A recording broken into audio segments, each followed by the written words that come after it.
Hello guys, hello. This is for Aquarius. Welcome dito sa aking channel, Kapalaran 888 Aquarius.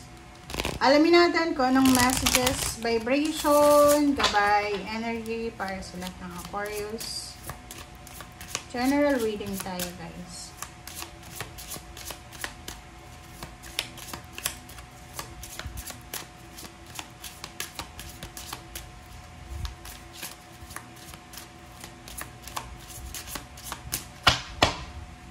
Okay, Aquarius. Two cards, Lot and Dragon. Gaia's Gateway. And wow. Aquarius. Alam nyo ba yung mga barahan ng lahat ng zodiac signs? Pareho sa linggong ito.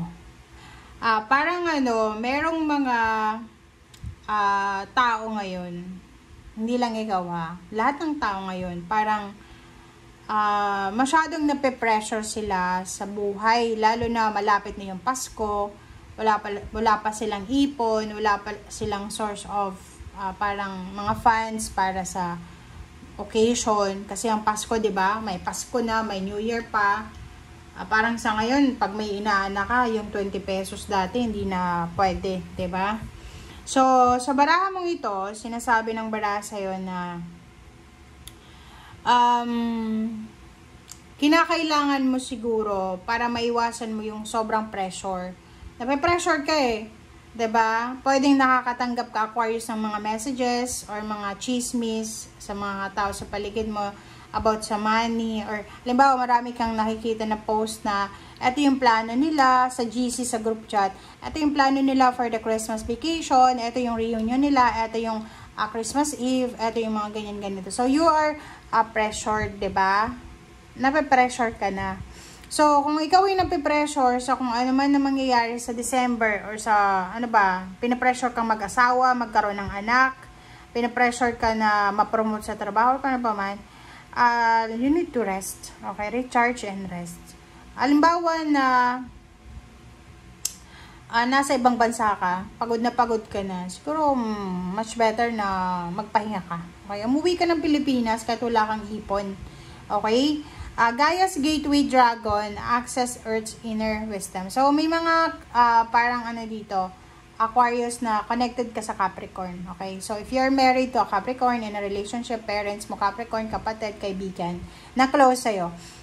Posibleng kayong dalawa, or there's a partnership here na posibleng gagawin nyo para kumita ng pera. Business, online, internet, parang accessible lahat ng financial source through internet sa ngayon, na yun yung pwedeng magiging source of strength mo. Parang ganun, diba? So, halimbawa, may kakilala ka na magaling siya sa internet, magaling siya sa computer, possible siya na kayong dalawa ay magpaplano ng business, or yun na nga, mag-apply ng trabaho online, or kung ano man siya, na accessible siya sa ngayon.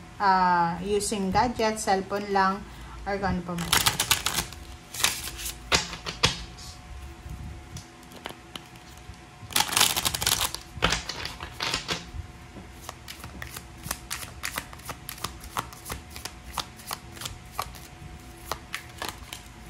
Okay. 9 of Hearts, number 16, number 7. So, dito sinasabi ng bara sa'yo, Aquarius, na ihanda mo yung sarili mo. Prepare yourself kasi there's an incoming riches and wealth na paparating sa'yo. Okay? And nakikita ko sure dito na may paparating din na travel. Okay?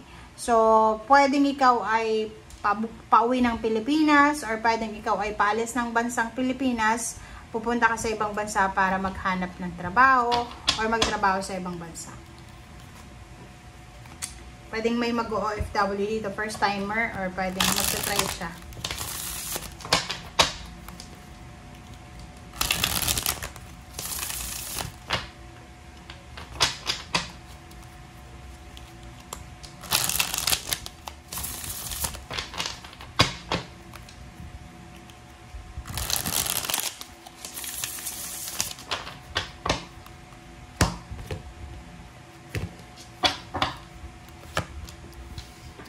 Okay, Eight of Pentacles, Three of Swords, Knight of Swords, and Queen of Cups. Doon sa mga Aquarius na maybe ano, like halimbawa gusto mong pumunta ng ibang bansa, tapos pwedeng ano, disappointed ka kasi yung agency na ina-applyan mo, maraming hinahanap sa'yo, maraming hinihingi sa'yo yung requirements or pera. Parang gusto mong pumunta ng Taiwan, gusto mong pumunta ng Korea, yung may mga placement na fee na kailangan bayaran. So, nakikita ko sa'yo dito na you're disappointed. Okay? You're disappointed sa kung ano man ito na financial new beginnings or trabaho. Pwedeng ano ka, heartbroken ka. Pwedeng heartbroken ka kasi yung ina-applyan mo, reject ka. But sinasabi ng bara sa'yo dito na okay lang yan, just let go. Kalmahin mo yung sarili mo. Okay? Just be calm, tanggapin, acceptance.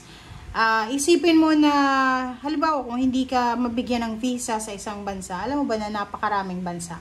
And hindi lang ito ang pagkakataon. Marami pang panahon, marami pang pagkakataon na pwedeng dumating sa buhay mo. Okay? Queen of Cups, sinasabi ng baraha, mas importante yung emotion natin sa ngayon. Sa hirap ng buhay sa ngayon, sa gulo ng mundo sa ngayon, ang pinaka-importante mong gagawin ngayon is focus ka sa iyong sarili. Okay? Yung nakikita ko kasi dito, halimbawa na pwedeng mayroon dito na disappointed ka sa plano mo. Kasi ilang beses mo nang trinay pero hindi pa rin nangyayari. Halimbawa, few years ago, sobrang motivated ka na pumunta ng ibang bansa. Tapos nakita mo yung bansang gusto mong puntahan, sobrang gulo na. Plus yung mga Pilipino na kakilala mo, mga kapitbahay, pinsan, ay umuwi na, 'di ba? Yung parang feeling mo, anong gagawin ko dun sa bansang 'yon, 'di ba? Parang ganun. So disappointed ka. But there's an opportunity May opportunity dito na possible kang makapag-travel. Pwede kang makapunta ng ibang bansa for work or for leisure. Three of Wands. Diba? Sabi ko sa'yo travel to So, sinasabi ng bara sa'yo dito, meron sa inyo dito. If you are single ka ba? Kasi meron dito na Aquarius na you are dreaming na makapag-asawa ng ibang lahi. Makapag-travel, makapunta ng ibang bansa. Hindi para magtrabaho, kundi para ma-met yung lalaki or babae na gusto mong, diba? Sabi ko na diba? So, sinasabi ng bara sa'yo dito na may possibility. May possibility na makatagpo ka ng isang tao na mag-o-offer sa'yo ng love life or kasal, and pwedeng siya yung maging rason para makapag-travel ka sa ibang bansa. Or pwedeng siya yung magta-travel sa Pilipinas para i-met ka. So, thank you guys for watching and see you again. Bye!